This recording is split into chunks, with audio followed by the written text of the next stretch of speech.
So we got the official announcement of what Sucker Punch has been working on, and it is a little game called Ghost of Yotei.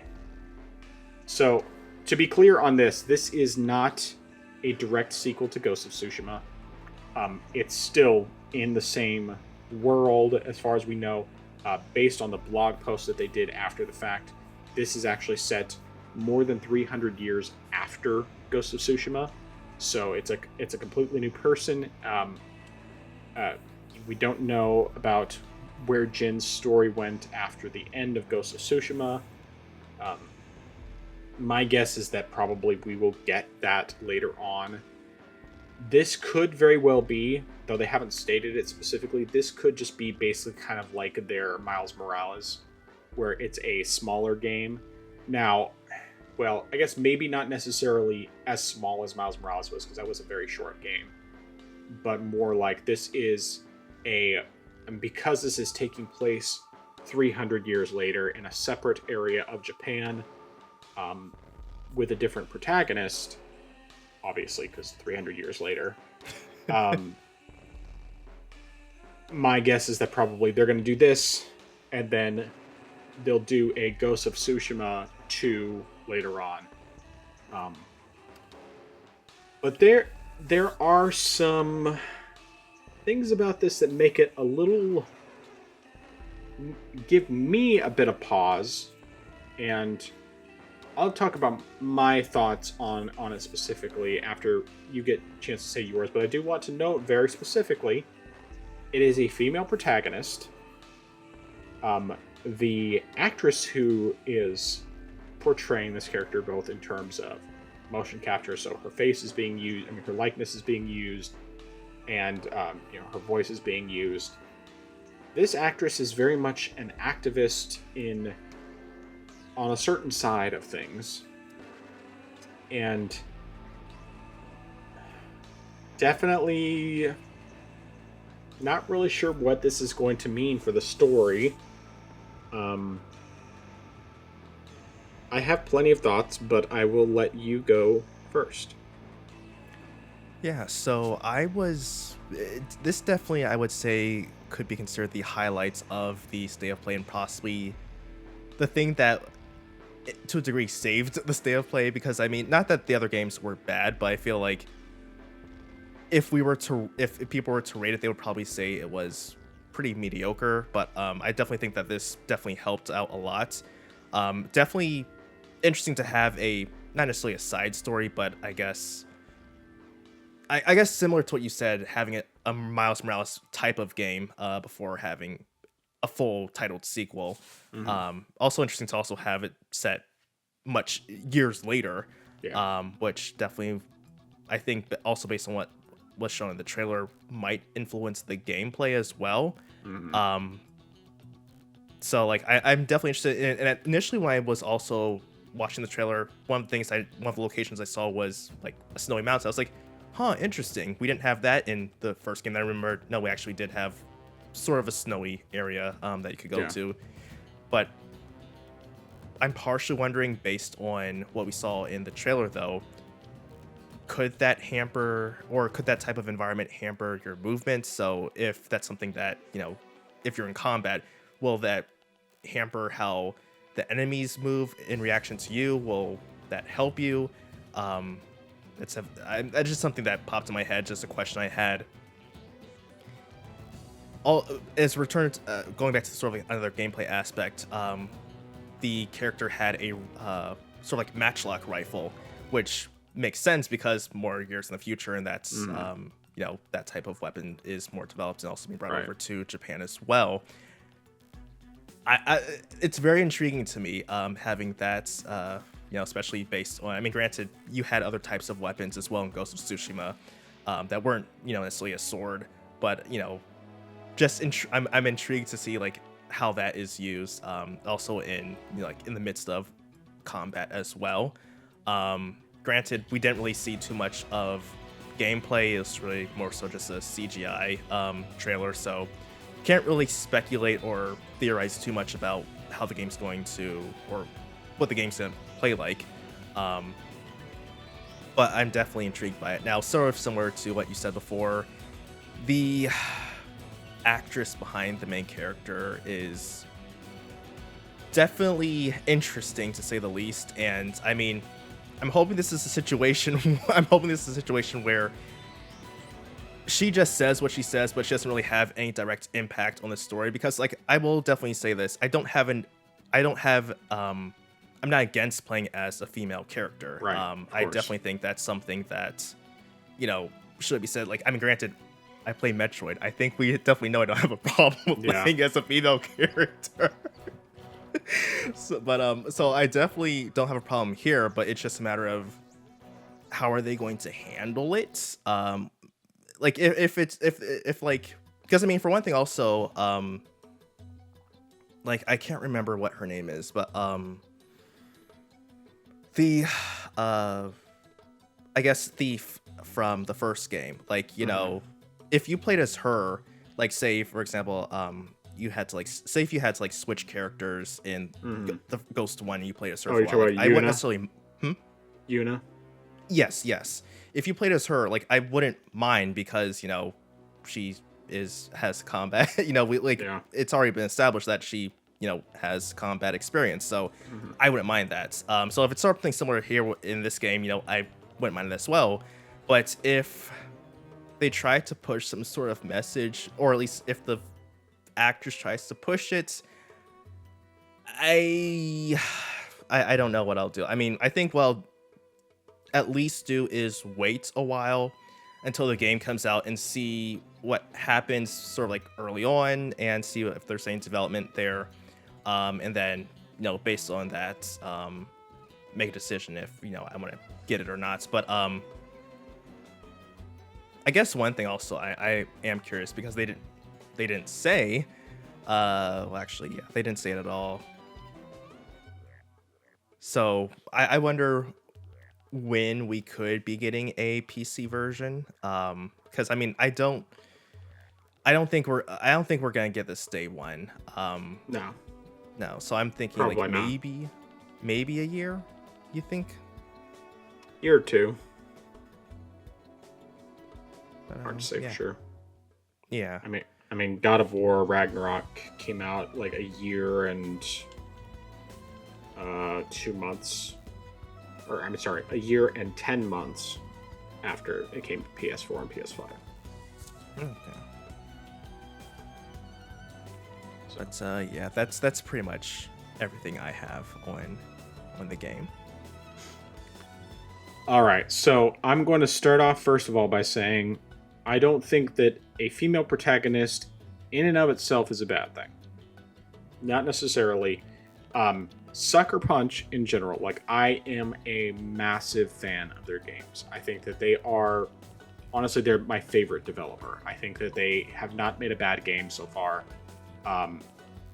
But I mean, their gameplay, their storytelling, their graphics, just like everything about their games. Well, maybe not everything, but like their games aren't perfect, but they're excellent. And that's something that has been consistent. There has not been a single game they've made where I've thought it was a bad game.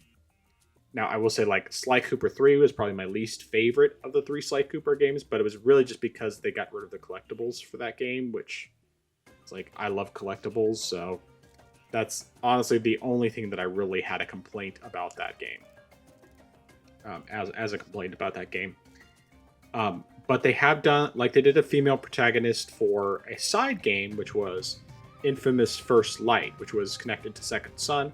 So they had the main character was the character Fetch, who was a side character in Infamous Second Son, voiced and modeled after Laura Bailey, who I've said positive things about in the past. I still think she's great. And that was stellar. Like, First Light was excellent. The only thing I didn't like about it was the fact that most of the trophies were tied to score, attack, arena things, which, while they made sense for the story, why there was the arena and all that, why, I mean, this training area for her is, like, made perfect sense. I don't like that type of gameplay, because even though the combat is great, and it does technically extend your ability to do that combat. I just hate the score attack stuff. That is not my kind of thing. I hate that. So that is the only Infamous game I did not do the platinum for, including the side game for Infamous 2 Festival of Blood, which I did do the platinum. Or, well, it doesn't actually have a platinum, but it does have 100% on the trophies. So, that aspect, and just how well they've handled characters in general in the past, gives me much more willingness to give them a chance. Because I think Sucker Punch has proven themselves over and over and over and over. However, what gives me pause, apart from the personality of, I mean, like the kind of stuff that the actress has said, is what we have seen with recent Sony games, where the first game will be relatively neutral in terms of its messaging, and then the second game, they'll go all in on the message. And that is what made Spider-Man 2 something that I will not play. Because they went all in. They doubled down on the thing that people hated, which was Mary Jane. They made her even more insufferable than she already was. Of course, they also made her less attractive, like way. I mean, that's not that big of a deal. It's just like, why did you do that? I mean, apart from it, now her outside appearance matching the inside appearance. But really, more than anything, it was they doubled down. They included more of her stealth missions. Which it's like, okay, that's one thing, but they made her so overpowered that she could take out the Venom symbiote enemies more easily than Miles and Peter, which is stupid. It doesn't make any sense at all. She has like this electric stun gun thing that can take them out more easily than the two guys with superpowers. And Miles has like electric powers, and he couldn't take them out as easily as she could. That's stupid. It doesn't make any sense. And then on top of that, they ruined Peter's character. They completely emasculated him. And poor Miles. Like, I know you're not a fan of Miles Morales, and that's perfectly fine. I thought that the character was well written. He was very likable. Like, I loved Miles. I thought he was a great character. Regardless of, some of the messaging that they had in his game, which kind of just pushed things further. And then, of course, they just went full in with Spider-Man 2. But they ruined his character, and they made, like, Peter stay with this woman who's essentially abusive. I mean, like, this nasty, abusive woman. And then let Miles take over for him. And I don't have any problem with Miles taking over per se. I just think the reasoning didn't make any sense, because if they had actually killed off Peter, it would have made perfect sense. Having Miles be the new Spider-Man, 100%.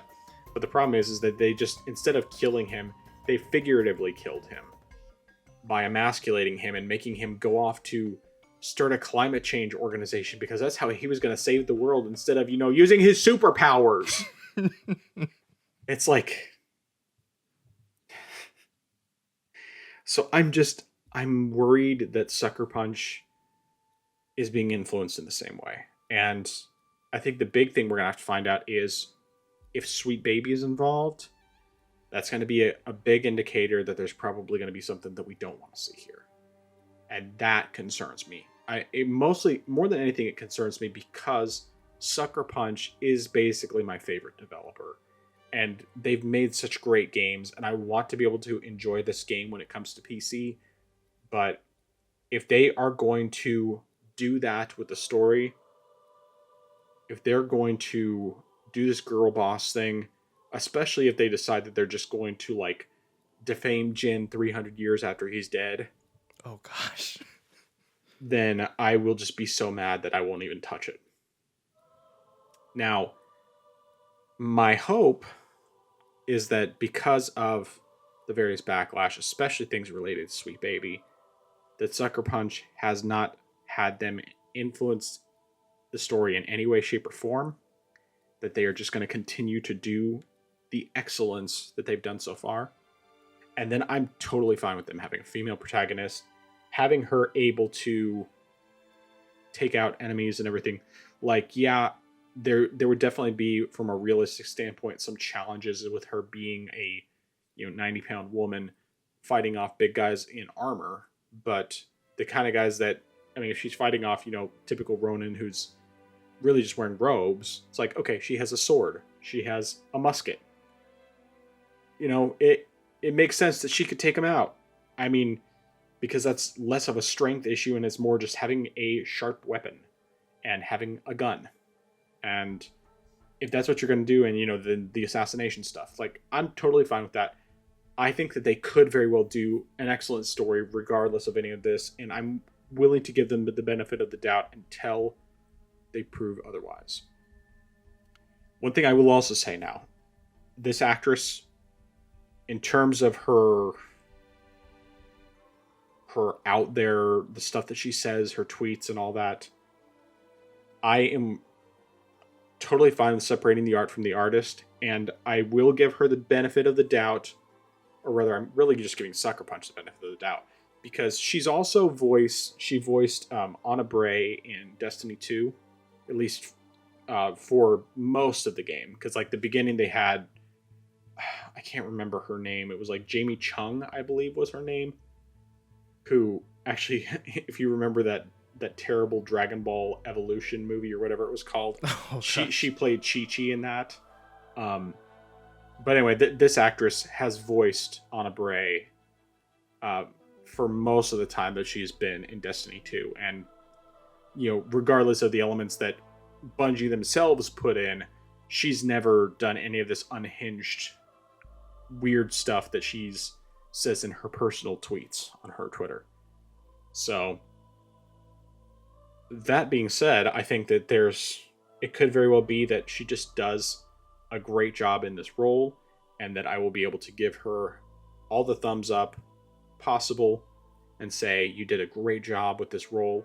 I don't agree with you in many ways when it comes to real stuff, but I love what you did with this role, and this is a great game, and I will love it, and then I will look forward to the eventual return to Jin's story, because it is not done.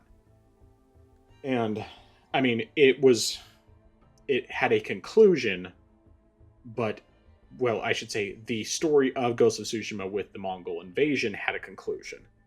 But Jin's story itself is not concluded. And it's not like there was a cliffhanger, but they could easily do a lot more with his story. And the fact that they did make this big gap in between says to me that there will still be a future game where Jin actually has a follow-up story. And, so yeah. I'm willing to give the benefit of the doubt. And this is one situation where it is a plus for us that it's not coming to PC day one, because we have an opportunity to find out before it comes to PC whether or not it's going to be worthwhile to support. And if we find out that it is garbage, then we just won't support it. And if it turns out that it is as good as Ghost of Tsushima, just with a different character, set in a different time period, with some different mechanics because it's set 300 years later, then thumbs up. I'm all in. And I guess one thing I also want to note with this is that if they were smart, well, rather, if Sony was smart, I don't think this is so much a Sucker Punch issue, it's a Sony issue. If Sony was smart, they would just release it day and date, because, for one, they would get a whole lot of people buying it just because, well, I mean, they get some people who would buy it just because they want to support this idea of a day and date game. They'll get other people who will buy it because they love Sucker Punch games, or they love Ghost of Tsushima, and they'd buy it day one because of that, which would probably be me. And then they would also just get, there wouldn't be as much time for there to be any backlash before it drops. And I'm definitely someone who says, very much so, especially after what I've seen with God of War Ragnarok, that the backlash sometimes is completely overblown. Like, really, I mean, apart from what people dislike about what they did with the gameplay and with Kratos in general, which I think actually what they did with Kratos is completely consistent with his previously established character. It's just without so much of the rage, but the aspects of him being a family man who loves and cares for his family. I mean, it was being tricked into killing his wife and daughter, which is why he has that white appearance. It's because the ashes of his family is on his body permanently. It was that drove him to go and take revenge on all the Greek gods and murder the entire pantheon of Greek gods throughout the numerous games that they did before they did 2018. And of course, God of War 2018, not actually set in 2018, but set long after the events of the previous God of War games. Like, all this makes sense. Plus, I find Kratos is so relatable because it's like he recognizes everything. He knows what he did in the past, and he knows that while he doesn't necessarily regret it entirely, he does regret because it didn't bring him the peace he was looking for. But he did legitimately love his wife and daughter, and he was just enraged because of all the ways he had been deceived and used as a puppet for so many years to ultimately kill so many of these gods and so on and so forth. But anyway, so with God of War 2018 Ragnarok, I think that some of people's complaints, like, I don't think that they're illegitimate. The biggest reason why people separated from the gameplay changes, I think that God of War Ragnarok is so bad, without even having played it, is because of the fact that, number one, Sweet Baby was involved, but two, because they took a Norse mythological character who's supposed to be a giant, as well as any family members related to her, and they made him black. So they have the teenage, essentially teenage, giant, like last surviving giant other than Kratos' son, who's half giant because his mom was a giant. They have her as a black person. And Angerboda, like, I have no familiarity with the character prior to this, but being a Norse mythology, it makes sense. She would have probably been more like a pale white chick. And people were angry because they made her black. And it's like, okay, I get it. Sweet Baby stuff, it's dumb. But that is literally the only thing that I found in all of what I've gone through with the story that is quote-unquote woke. Everything else about the game, it's like, this is just good storytelling. And, like, the story is engaging. It has totally grabbed my attention again. And, like, I know some of the stuff that already happens, but it's like, okay, I'm refreshing my memory. Okay, these are the things that happen. These are all the reasons. This is why I'm like, wow, this is actually really good writing. So, anyway, I've ranted enough about that. Any other thoughts about anything with this topic? Or with any of the state of play stuff in general? No, sir.